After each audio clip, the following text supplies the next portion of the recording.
Elizabeth Chappell, a lifelong entrepreneur who finally found my niche.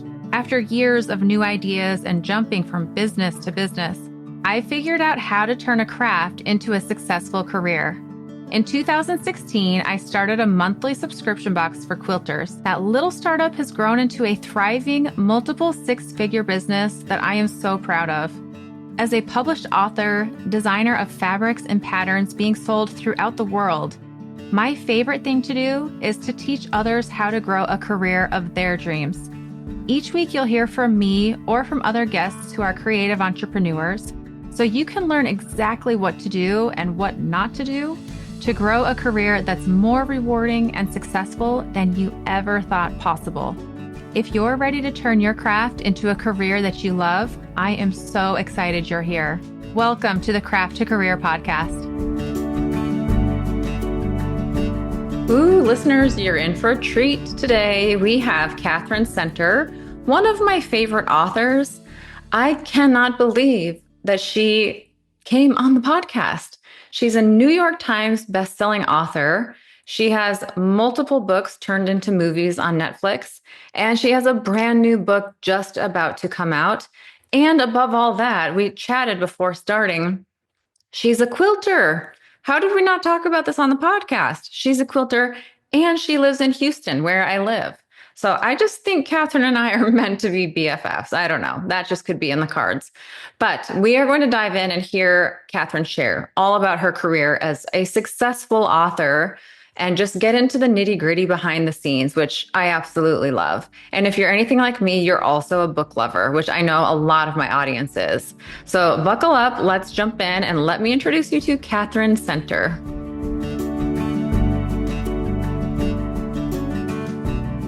So Katherine, I am so excited to have you here on the podcast. Thank you. For the listeners, can you kind of share your untraditional for the craft to career quilting genre, but tell us what you do as a profession.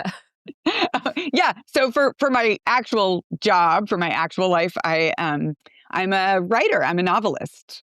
And I write romantic comedies. They're kind of bittersweet romantic comedies. They will make you laugh, I hope, but they will also probably make you tear up a little bit somewhere along the way. And they have a lot of like personal growth. The characters always have to sort of face sort of some big things in the story, and that kind of those things kind of force them to kind of redefine who they want to be in the world and what really matters. And then, along the way, also they crack a lot of jokes and they fall madly in love with someone. So they're fun. They're fun books. They're not homework books, but they also have some, some deep thoughts about life. So that's what I do. In another parallel life, I would love to be an author to your level. So talk to us about how did you become a published author? In my mind, and I know it's probably not true, but it's like glamorous and easy, nothing is, but talk to us. What does this look like? How did you get to where you are now? Go back to the beginning. Oh yeah. Oh man. How many hours do we have? Yeah. It's been a long journey.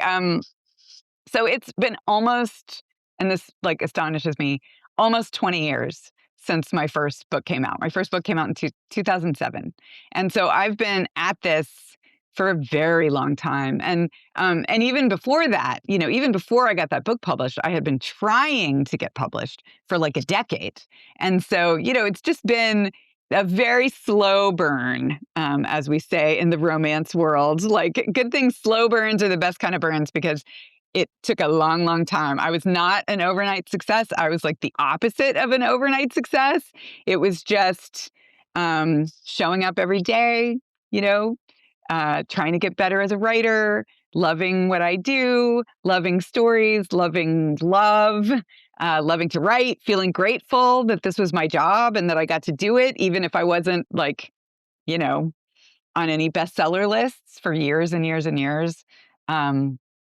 Slowly finding the people who were going to like the thing that I do, right? Which is a kind of a particular thing. I mean, I didn't really fit into any particular category when I started out. And so I kind of had to make my own category, this sort of bittersweet romantic comedy category.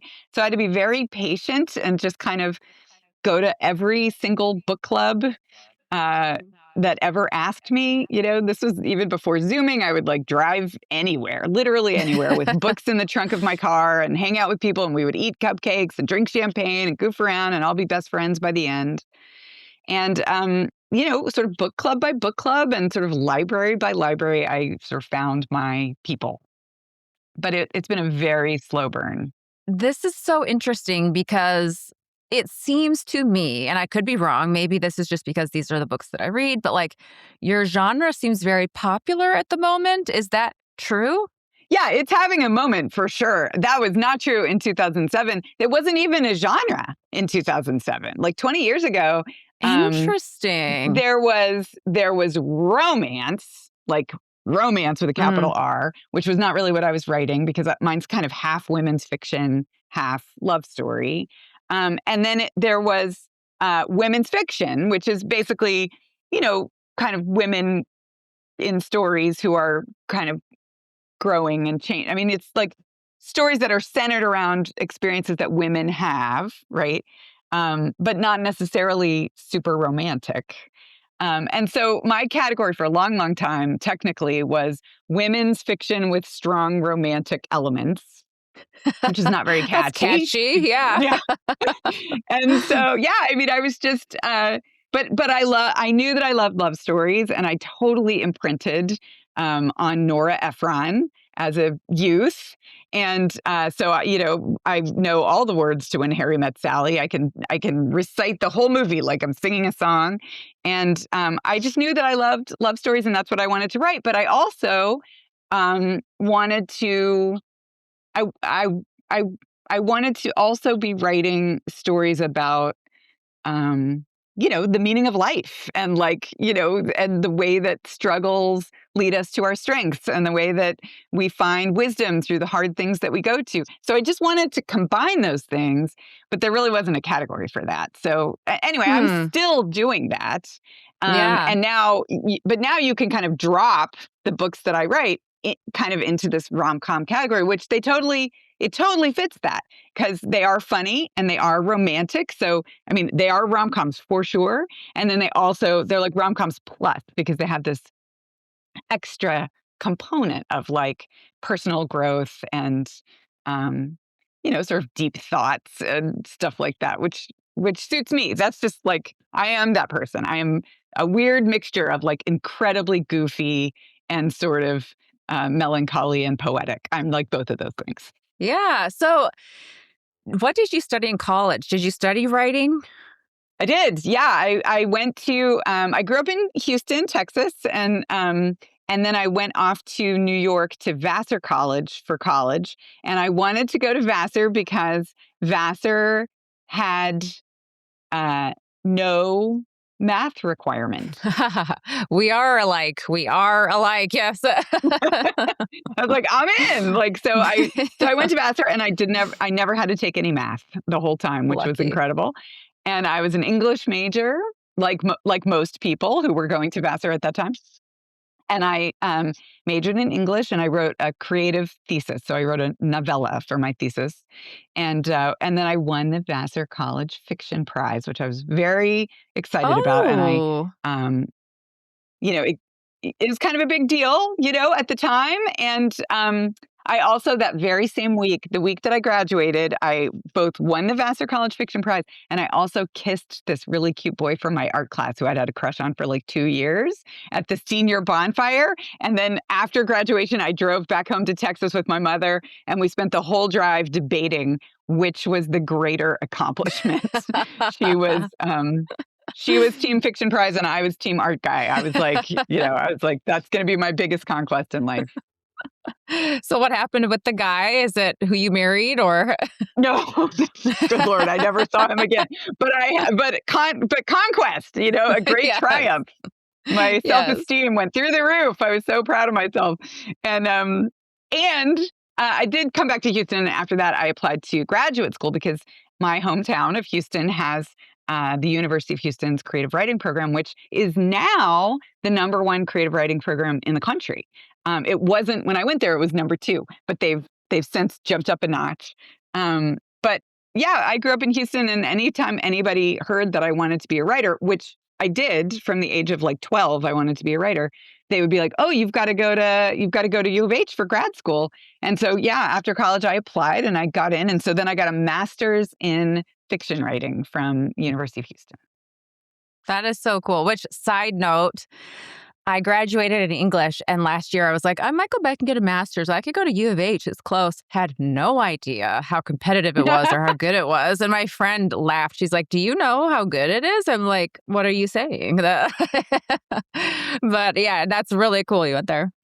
Don't let that stop you. That happened to me too. When I applied, my uncle who owned a bookstore in Houston, a very, very cool, used, rare, out of print bookstore in Houston for like 30 years in an old house.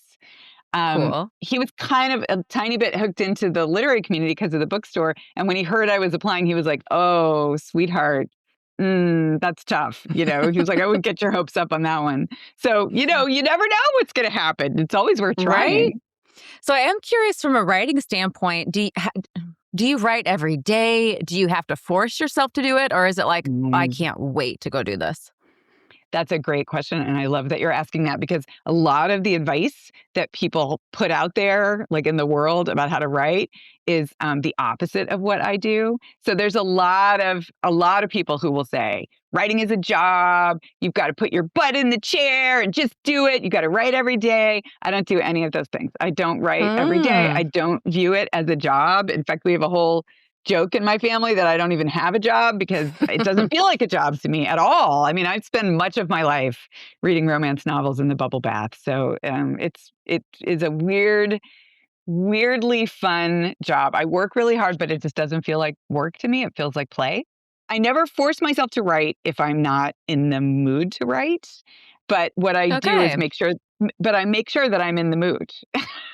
So part of the system for that is that whenever I have a deadline coming up, I schedule retreats and I leave town. And this got started when my kids were little and I couldn't concentrate because, if your kids need you, you can't concentrate.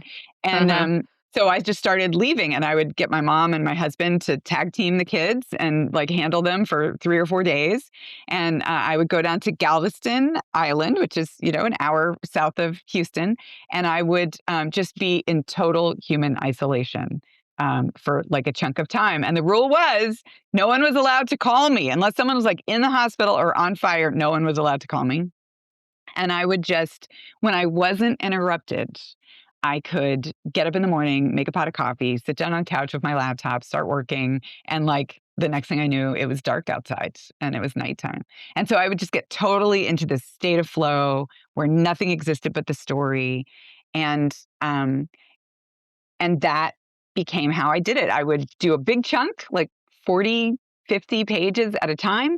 And then I would come home and just go back to like mom life and take people to the orthodontist and like do all the stuff, make dinner, go to the grocery store. And then, but all the while in the background, that story would be like churning, back there, like in the slow cooker of the back of my head. And then when it was time to go back and write some more for the next retreat, I would have, built up all the stuff that was ready to go. And then I would just like do it that way. So that's kind of the way I do it. So you didn't write in between. You would just wait and write. Wow. Okay. And you just recently I saw on a story or a post, you went to Galveston and got like a ton done. Yes. I'm still doing it. My kids are grown. And I have the house to myself, but I'm still going because now it's just Pavlovian. I just get down, to the Gulf and I'm like, all right, it's time to write. Like I'm feeling the vibes. I think also the other thing, just while we're talking about it is also true for me that like, I really, really love what I do. I really, really love stories, and I really love writing them, and I really love getting lost in them. And so even though that's not to say that it's not work, because it is, I mean, there are elements of it where you're like, how am I going to structure this? What do I need to do? But the process of doing it, there's so much joy in that process, and there's so much fun in that process. And I so love having a really great idea for a story and then trying to do everything I possibly can to help that idea reach its potential and to try and just do a story that's just going to grab everybody by the seat of the pants and just, take them on a ride and not let go. I love that feeling so much in my own life and in my own sort of reading world that I just want to do that for other people. Like, it's very much something that I think of as a service to others. Like, every single thing that I know about writing, I can use to create this story that's going to enchant you and pull you into this other world and give you all the feelings and take you on this hilarious, swoony, hopefully meaningful, hopeful adventure, and then, deliver you back to your regular life, like hopefully a little bit changed and like, just like looking around at the world with like different eyes a little bit, like just a little bit more hopeful or a little bit more connected to joy or um just thinking about your life in a slightly different way. And I love when stories do that to me. So Mm-hmm. it's just like I'm so excited every single time at the chance to try and get to do that for somebody else. So I'm working for something that's really exciting and that's really like nourishing and fulfilling, if that makes sense. Yeah. Okay, and I'm so curious. I would love to know all that you know about story writing, but let's share. Okay, I'll ask, what are a couple of things that you know? And is this one of them? I heard this once at a writing conference. When a story starts, it should be the day that there's this big inciting event. Like, you go to Harry Potter, it's the day his parents died. If you go to like all these stories, the story starts on the day that something changes. Is that Yes. accurate? Had you heard that? I don't think it necessarily has to start on the day, but um, it needs to get to that pretty quickly, right? It is, yeah, stories are all about change, right? So what you have is you kind of need to establish like your character and their kind of ordinary life. And they might think it's fine or they might think it's bad, but whatever it is, something about that ordinary life is about to change in some way. And the story really starts when that change happens. And then the whole sort of middle section, what we call Act Two, is all about how that character deals with whatever that change is, right? And they should, it should be something big, right? It shouldn't just be like, your grocery store is closing down or something. Like, it needs to be like a big thing that they have to kind of struggle with, and that struggle is going to teach them a lot of things about life, right? And in a Katherine Center story, it's going to teach them good things about life, right? It's going to be hard, but they're going to come out better on the other side because I like stories about how things get better. Um, there are plenty of stories in the literary world about how things get worse. I feel like we've got that Right. covered. Yes. But I'm just trying to write stories about how we face hard things and rise to that challenge, right? And become better versions of ourselves. And so that's always Act Two, and then Act Three is it kind of builds through that section, and then Act Three is about solving whatever the problem is that the change created at once and for all, kind of dealing with the big grand finale and then settling down into kind of a new normal. So you start with an ordinary normal and then you go through. So it's like the Wizard of Oz, right? Like Dorothy starts out in Kansas and then she gets sent to Oz and she has all these challenges and things trying to get home. And then she finally does come home, but she's different on the other side because she's seen all these new things and life has changed her. She's had this adventure. Which I will say, your book that had the most, literally me sitting on the edge of my seat and my heart rate was up like in a suspense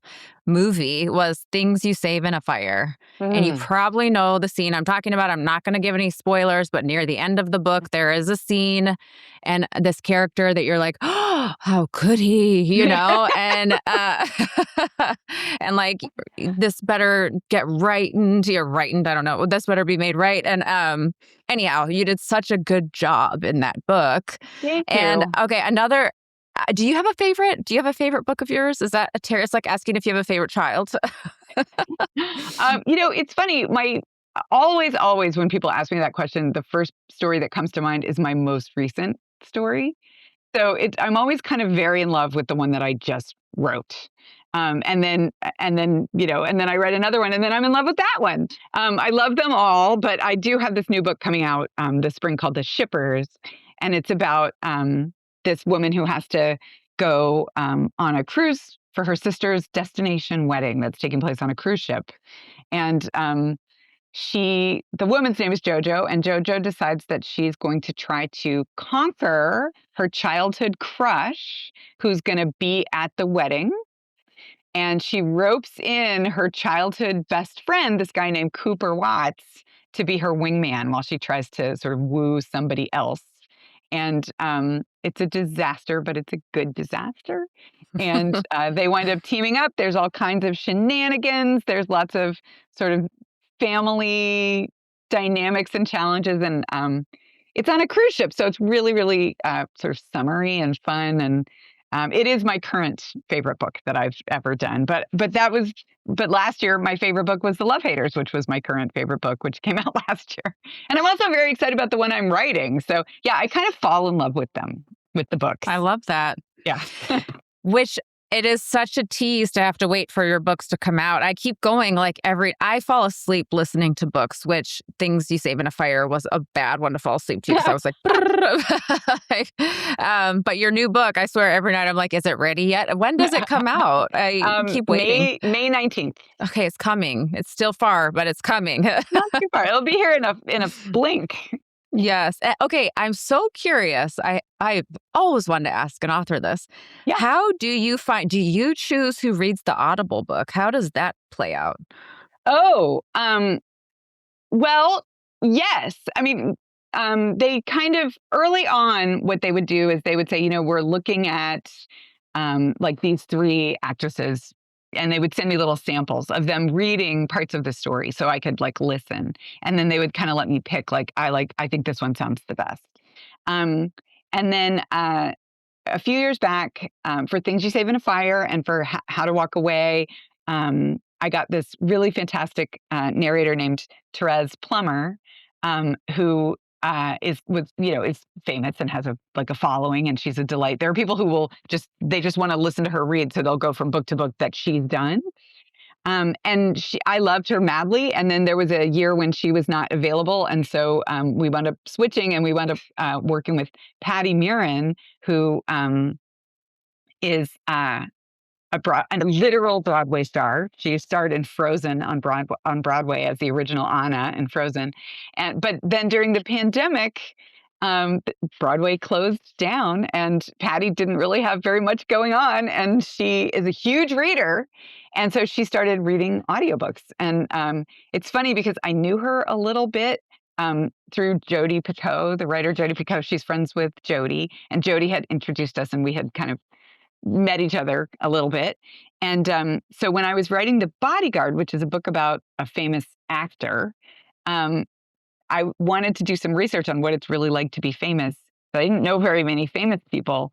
And so I actually reached out to Patty and asked if I could interview her for the book about what it's like to be a famous person. And she graciously agreed. And we had this really fun conversation. She was lovely.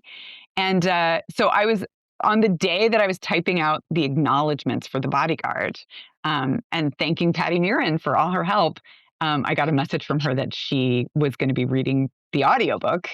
That's so cool. So it's just crazy synergy. But she's done every book of mine since The Bodyguard, and I madly love her because she's just so fun and so sweet, and she's a huge reader. Well, I'm so glad I like your readers, because there are some books that are good books, but the reader ruins the audio experience.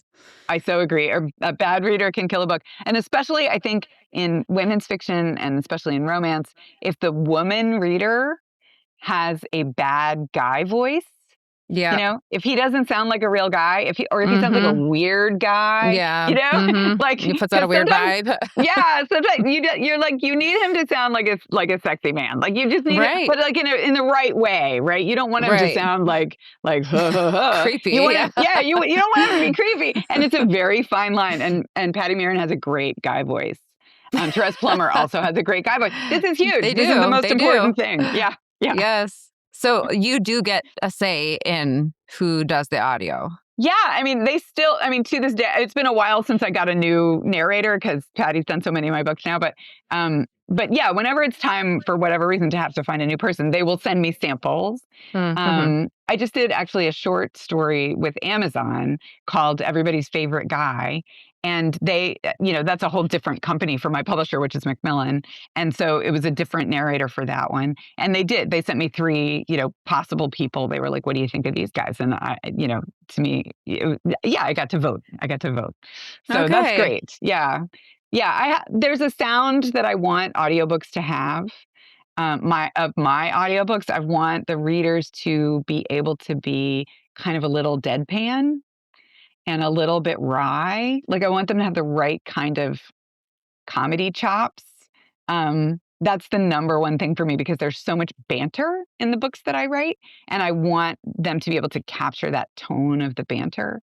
And that's a kind of a tricky thing to do. So I'm always just crossing my fingers that they're going to be able to do it right.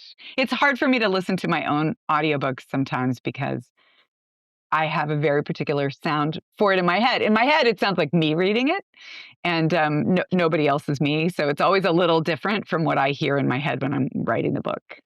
But I Oh, love the that's people I've interesting. had, and I'm grateful, and so it's a good partnership. Yeah. Which, speaking of all of this, Netflix. Talk to me about Netflix. And I know of one book but then as I was doing some research, you have already had a book on Netflix. So talk to me about both of these and what that was like. Yeah, so there's actually three. If you factor in things that are in production now, there's three. So yeah, so in 2020, a book of mine called The Lost Husband got turned into a movie that got released. And it was during the pandemic, actually. It was supposed to have a theatrical release in theaters across the country. And then the pandemic happened. It was literally in April of 2020 when all the movie theaters shut down. And so instead they released it on streaming services but not even like name brand, like off-brand streaming service. And I was like, oh well, like nobody's ever going to see this movie. But then I kind of underestimated how like bored and lonely and freaked out and isolated everybody was going to Everyone. be that summer, right? And so people started finding the movie, and then they started sending it to their friends, and it started selling like hotcakes. It was this comforting little, indie movie about people in Texas bouncing back from hard things.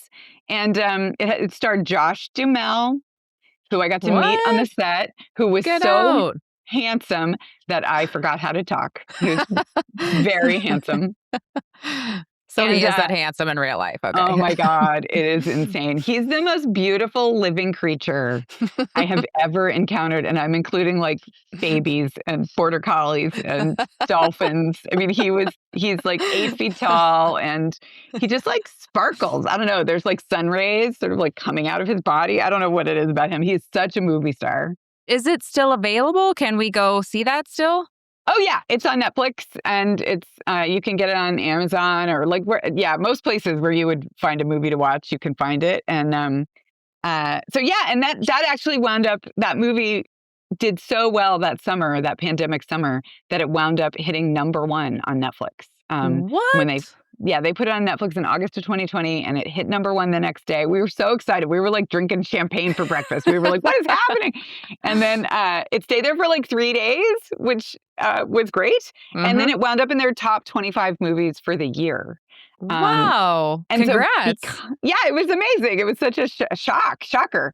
And then because it did so well, that same screenwriter director who adapted the book into a screenplay and then directed the movie, Vicky White, who also lives in Houston, who I know because our kids went to school together. No way. She she went back to Netflix and said she wanted to do another movie based on a novel by the same writer. And because Lost Husband had done so well, they were like, cool. So she then bought the rights to another book of mine called Happiness for Beginners. And she cast Ellie Kemper, cute Ellie Kemper from The Office, and Luke Grimes from Yellowstone. That's And cool. Blythe Danner, Gwyneth Paltrow's mom, is in it. And she filmed it, and I got to go to the set for that one too. That Actually, is so cool. Yeah, it was really fun. It was during COVID, so I had to quarantine in a hotel for like 2 days before I could go to the set. But then I got to be there, and I got to meet a whole bunch of the actors. I got a little hug from Ellie Kipper. I got to have lunch with Blythe Danner, which was a peak life moment for me. Um, and then that movie did great too. It wound up in the top 10 for Netflix in 81 different countries around the world when it came out, summer 2023. What the And so heck? I know, crazy. And so that was awesome. It was great because that book, Happiness for Beginners, came out in 2015. It was before anybody had really ever heard of me. And so the fact that that was becoming this Netflix movie meant that all these people who had missed the book the first time around went back and found the book. And so that was great. It was great to see the book get some beautiful love from all these new readers. And then the final thing, just to complete the trifecta, is I have a book right now called The Bodyguard that is being turned into a movie as we speak. And it's going to star Jared Padalecki, who was on Gilmore Girls and who was in Supernatural for like 17 seasons. He's starring as Jack Stapleton. And I love this casting because, he and his wife Genevieve are the reason that it's even becoming a movie, because they're both big readers. She read the book and was like, oh my God, you got to read this. And then he read the book and they both loved it. And then they were like, this has to be a movie. And so they're kind of the people who made it happen. Really? And I love Jared playing Jack Stapleton because Jack Stapleton is a famous actor from Texas in the book. And Jared Padalecki is a famous actor from Texas in real life. He's from Texas? San Antonio. I didn't know that. Okay. Yeah, he grew up in San Antonio and now he lives in Austin. So he's like, he's a Texan. So that's fun. And he's also, I've done a couple of events with them now. I mean, I've gotten to hang out with them. And every time I'm around Jack, sorry, I almost Jack called him Stapleton, Jack. yeah. Every time I'm around Jared Padalecki, like I walk away and I'm like, that dude just like is Jack Stapleton. Like it is crazy. He's funny in that same way, and he's really warm, and he's like just like a nice guy, and he's a big hugger. I'm a huge fan. So he's in it, and then the lovely Leighton Meester is in it, and she I just think is a dream of a rom-com heroine because she's so lovely and she's so relatable. She's just like the kind of person you can really like empathize with, which is I think exactly what we all want to do in a rom-com with the heroine. We just want to like be her, and just connect to her. So I'm super excited about that. And then also Andie MacDowell is going to be in it, which I'm very excited about because she's, such an icon. Groundhog Day is like one of my all-time favorite movies. What's the role that she'll be playing? She's playing Jack's mom, Connie. Ah, okay. Very cool. So it's all been just incredible, and that is coming out this year. They just wrapped up filming like a month ago, and it's going to be. They haven't given like a release date yet, but the book itself is set at Thanksgiving, and they have shifted the holiday and made it into a Christmas time. I saw sort of that. movie. Which is there a bit of you? There's a bit of me that I don't love that, but I'm like, it's okay. I'm like, but anytime I read a book and watch it, I'm like, they just didn't capture every aspect, which is impossible. But as a writer, do you help with the shifts, or do you give them the rights to do whatever? Yeah, not really. I mean, they just aren't looking for my help, and I get that because writing a novel is a type of activity, and writing screenplays and directing movies is another type of activity, and they're not the same. There's overlap, but they're not the same. And yeah, whenever you take a novel, like a Katherine Center novel is like 350 pages, right? And you're turning it into a screenplay. Screenplays are about 90 pages, right? They're much, much shorter because the rule about screenplays is 1 page of screenplay roughly translates to like a minute of screen time. So you can't have a 300-page screenplay. I mean, it would just go on forever. It would be, a million hours. So you have to shrink it down. There's a ton of white space, and you just have to pull out the essentials. And sometimes to do that, to make it work, you've got to rearrange things and do things differently. And that's okay. I totally get that. Like I really do. And what I'm always hoping for is that they preserve the comedy, yeah, and that they preserve the swooniness. I want that. I need those two things. I need laughs and I want to swoon. That's what I want. And the rest of it is kind of details to me, as long as they get the heart of it. And the shifting to Christmas actually makes a lot of sense to me because like, I would say one of the big sort of defining characteristics of the books that I write is that they are very warm-hearted, and they're kind of cozy in this essential way. And so shifting it to Christmas allows them to really play up that warm-hearted coziness, like the emotions in the story, in a way that, that you might not get as much, because like Thanksgiving in Texas just kind of looks like any other day, right? I know. When I have like a So Thanksgiving birthday when I was young, it felt like it was a big holiday. Now it's like, can we get over with this so we can move on to Christmas? I'm like, wait a minute.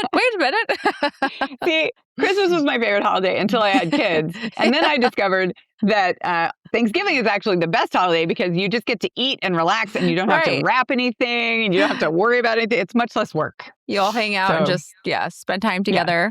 So shifting a little bit, but when did your book start hitting New York Times bestseller list and what was that like for you? So I did not hit the New York Times list until my sixth novel, which was called How to Walk Away. And that was in 2018 when that book came out. So I started in 2007. So it was 11 years in. And so it was really, I had been trying to build an audience, but it was this, again, very slow process. And so I was totally overjoyed when that finally happened. I mean, there's no guarantee that it'll ever happen. You can spend your whole life just writing and writing and writing and doing the best that you possibly can and never, ever hit the list. It's such a sort of glorious blessing when it happens. But it does change your life. Before that happened, there were so many people who hadn't heard of me, right? And How to Walk Away came out. Then the next book that I wrote was called Things You Save in a Fire. And there were so many posts that went up that were like, I loved your debut. Let's see how she does on her sophomore effort. I mean, it was just it was so funny. I was like, oh, no, this is not my sophomore effort. We're good. I've been doing this for a long, long time. Like, we're fine. But it was 6 books in, and I'm so grateful. And Jenny Lawson, who's a writer who I adore, who has a new book that just came out, actually, called How to Be Okay. She is a Texas writer and she's a friend of mine. And when she heard that I had hit the New York Times list, she had hit it before me. She had hit number 1, actually, well before me. She was like, this is incredible. I'm so excited for you. They can never take this away from you. Like, you can put this on your tombstone, like that you're a New York Times bestseller. And I think that is true. Like, it gives you this new name recognition. There are people who only want to read New York Times bestsellers, so they'll pick their books from the lists. So it kind of brings you to this whole new audience, and it gives you a kind of credibility that you kind of didn't have before. Yeah. That was 2018, and I'm losing track of how many books I have, but I think I have 13 now. So that was maybe like 7 books ago. Okay. I think it's 13. As far as like earning money as a writer, I just hear everyone say you can't do it, right? But then there's the Katherine Centers who, once you hit New York Times bestsellers, I'm assuming there's a correlation with income when you're on the New York Times. Before that, was this your main source of income? Was it like, I just love doing it and I'm able to? Yeah, well, no, it was very much like a volunteer job for a long time. Just, you're not going to get rich writing novels. I mean, I think being a writer or a novelist is in many, many ways like trying to be like an actor. Like, there are some people who have reached the very tippy top of it all, who are making a good living, and everybody else is not, basically. Okay.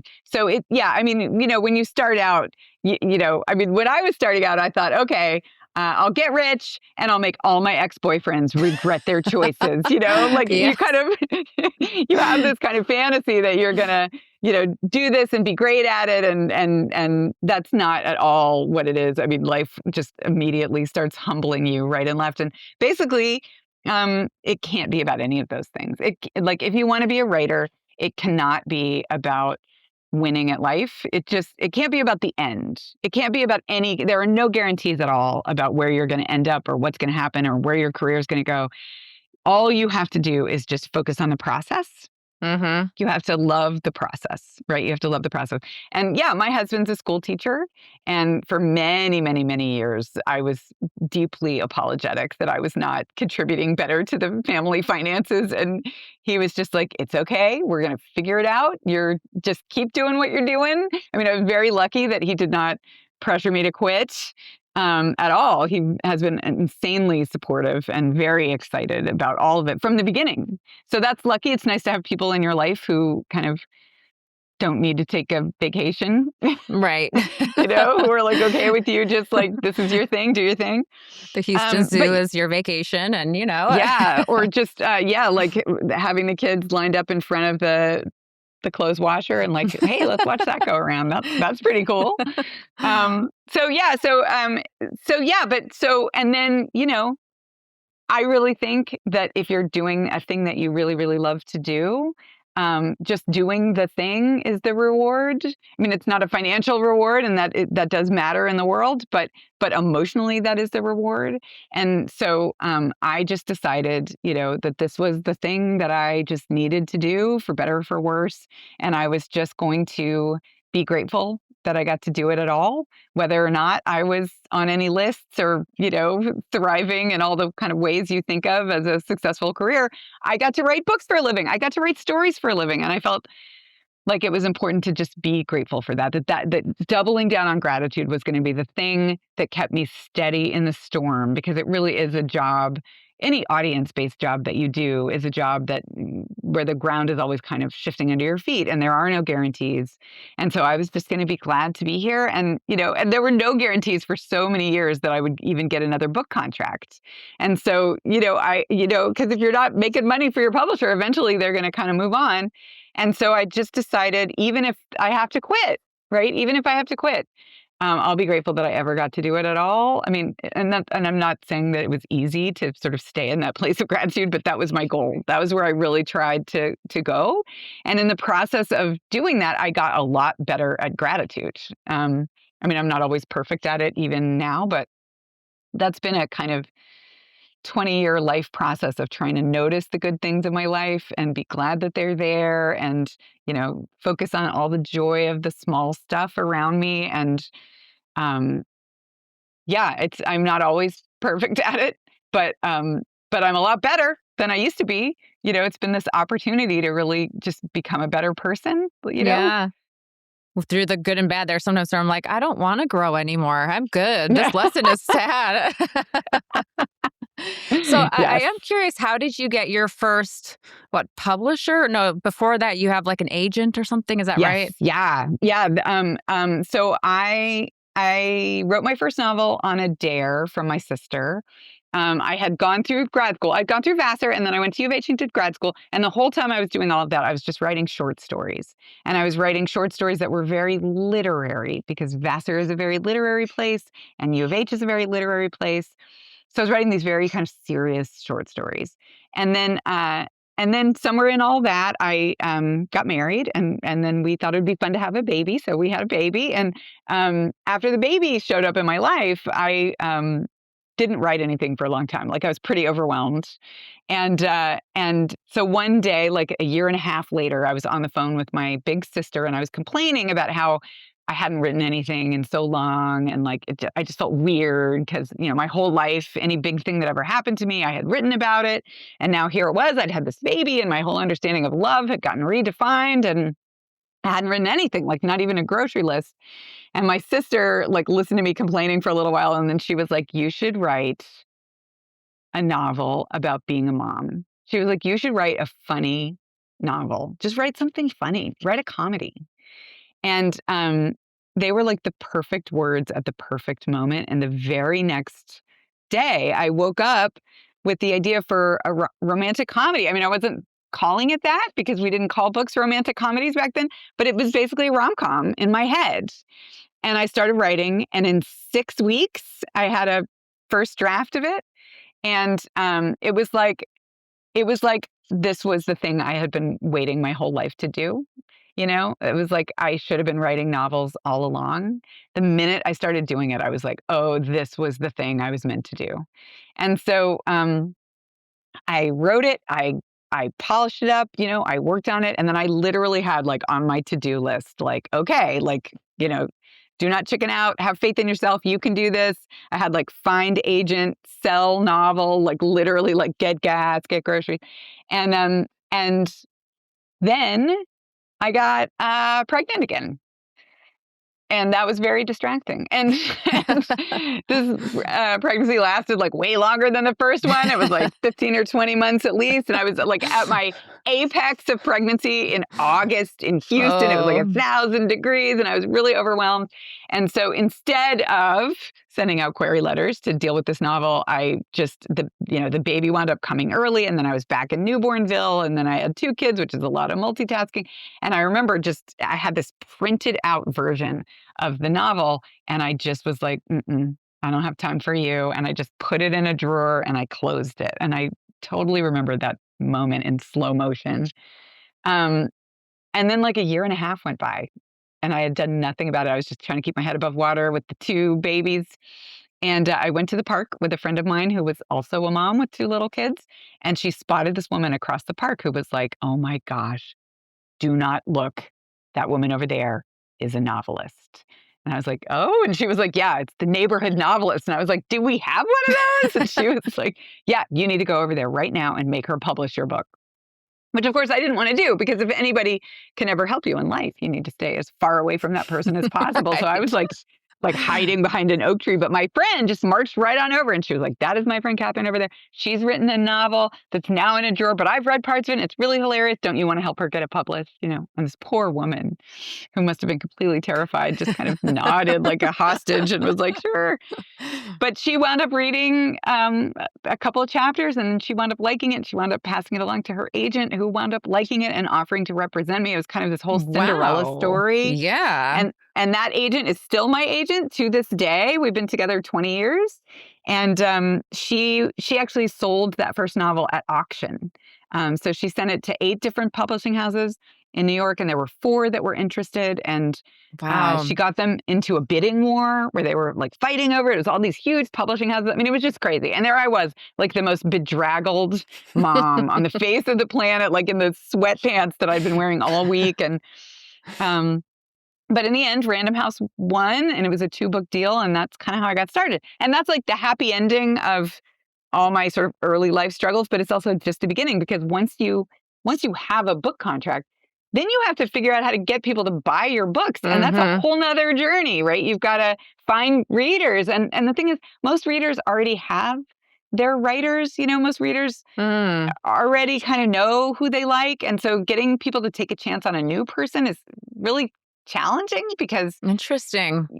I mean, when you think about a book, like if you go into a boutique and you see a cute pair of earrings or a cute scarf and you want to buy those things, you're going to like them because you can see them. It's a visual thing. With a book, you're kind of taking a chance. You don't really know if you're going to like this thing you're buying until after you take it home and read it for a week, right? Then you'll know if you liked it. But it's a real gamble. So so it's asking a lot of people to try a new writer. And thus began 20 years of, just extroverting and meeting people and, sending out free copies. Well, you look busy. I mean, you look busy. You're traveling and is it exhausting? I mean, there's got to be a part of you that's like, okay, again, here we go, It would be exhausting if I did it all the time. Okay, so you don't. But yeah, I go through seasons. So like my new book, The Shippers, is going to come out in May, and I will go on a book tour for The Shippers that will be a month long.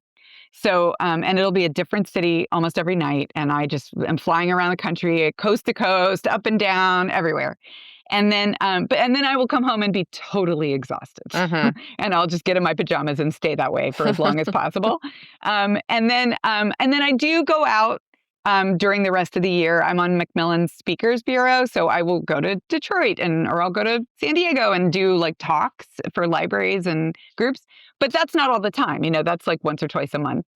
And then in the fall, once I've kind of settled from the book tour, I start working on the next book. So I start writing, and there's lots of quiet time and lots of like alone time, right? Because when I'm writing, I just need total human isolation. And And then, as it gets closer and closer to turning in the new book, it starts getting busier and busier, and there's more stuff going on. But for me, I feel like it's actually a pretty good balance. I love going out and seeing people. I love talking about books with book people. I love being up on stage. Making a room full of people laugh is like the biggest high that there is in the world.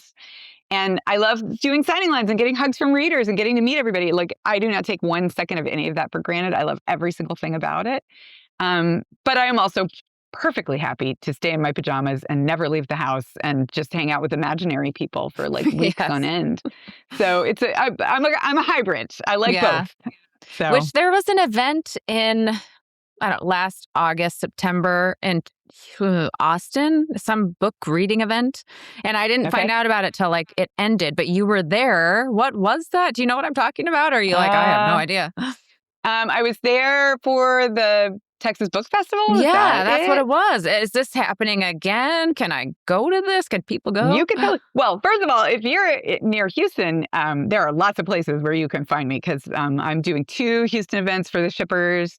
It's all on my website. So if you go to katherineCenter.com, there's, it's all posted. You can find where to get tickets and stuff. So Houston stuff, I'm actually doing a thing up in the Woodlands as well, and stuff near Clear Lake. I'm all over the place. Okay. You'll see me. I'll come say hi. But then, I do hit Texas really hard. I hit all the big cities in Texas every single time. And I go to Waco because they've got a super cute bookstore there. So I'm very easy to find. But the Texas Book Festival happens every year. It's been going for, I don't know, maybe like 30 years. Okay. And I love going because they closed down Congress. So the whole street is closed down, and it's just tents and tents of like books, and it's writers, and it's cool stuff going on. And it's very, very good bookish vibes if you ever need something fun to do. And it's always great weather too. Yeah. Okay. And change of topic, because I know you are on a time schedule. You have things to do. I would love to know, what are besides your own, but like, what are some favorite books or authors that you just love? Oh my gosh. So many. So authors in my genre who I really, really love are Emily Henry, the Queen. So great. She's so funny and so swoony.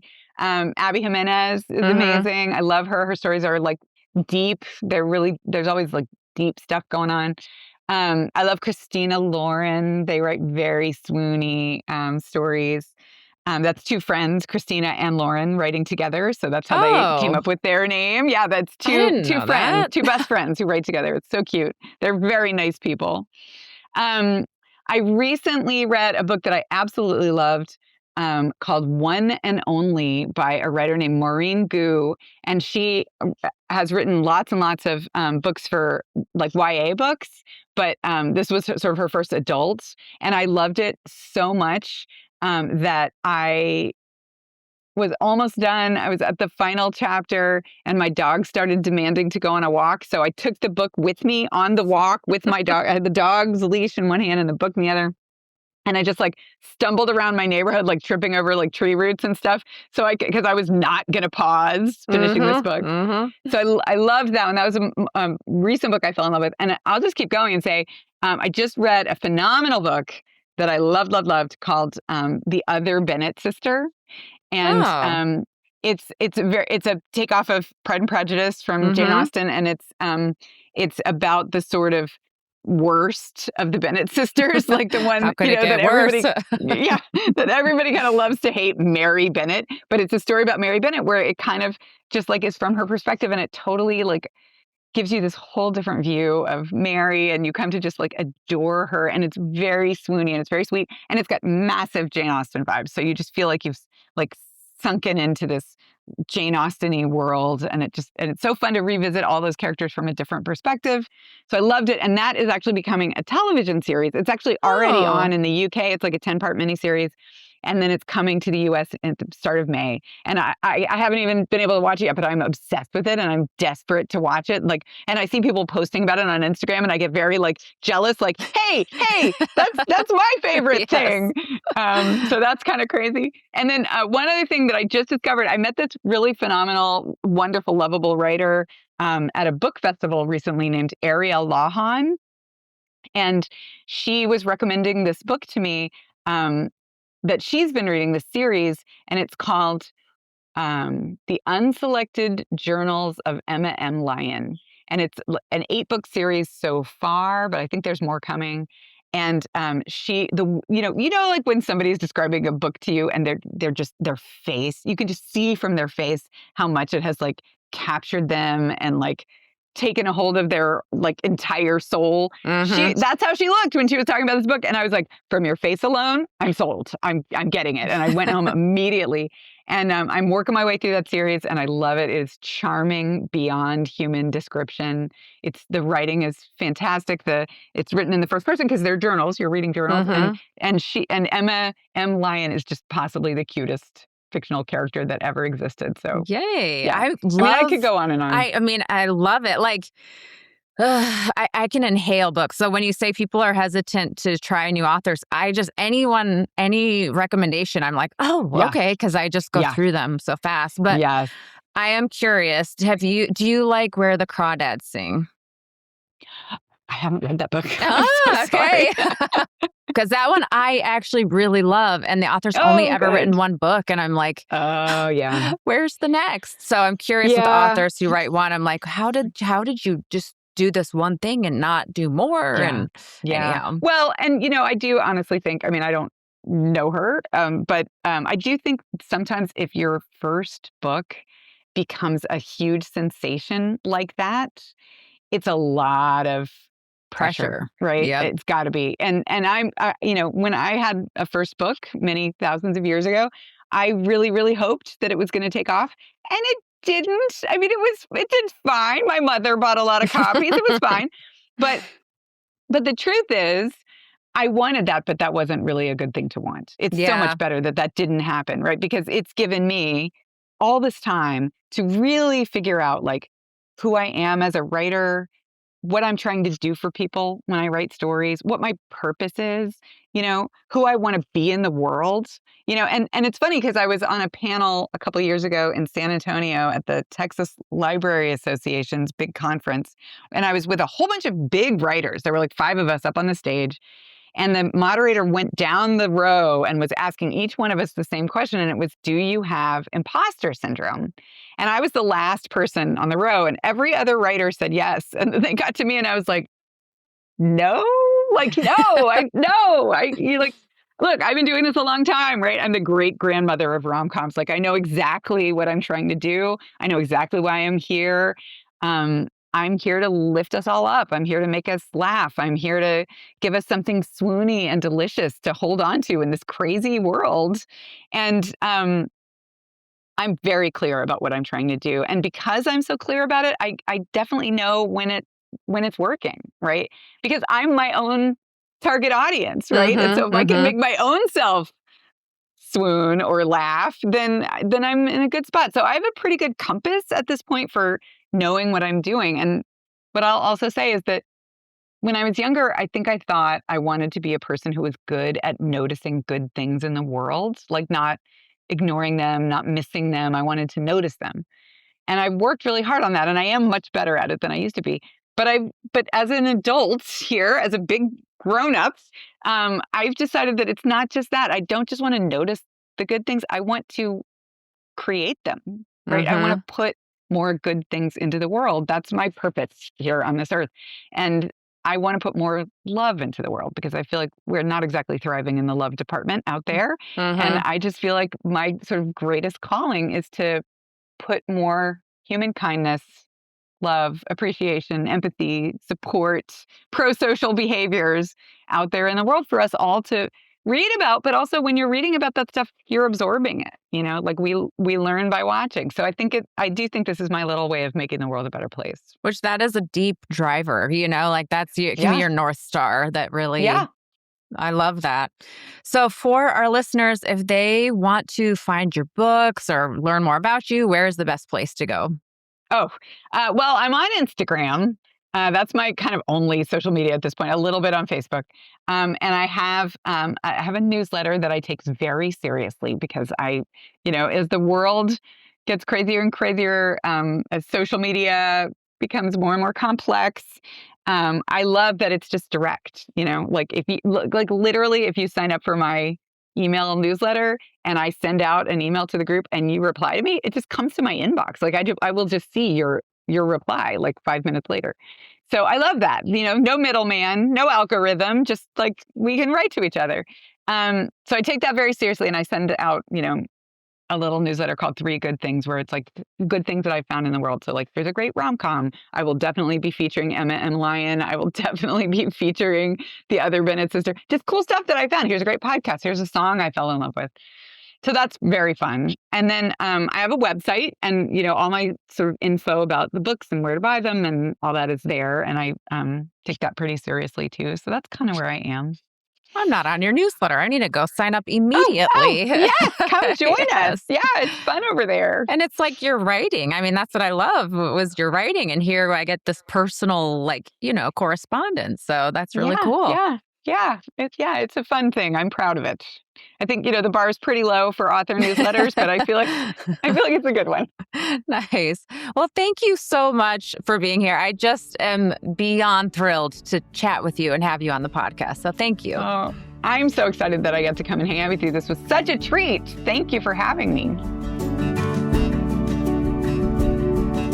Katherine, thank you so much for being here on the podcast. It was so fun chatting with you, and I can't wait. I'm coming to see you for one of your book signings right here in my area. So listeners, be sure to check out her new book, The Shippers.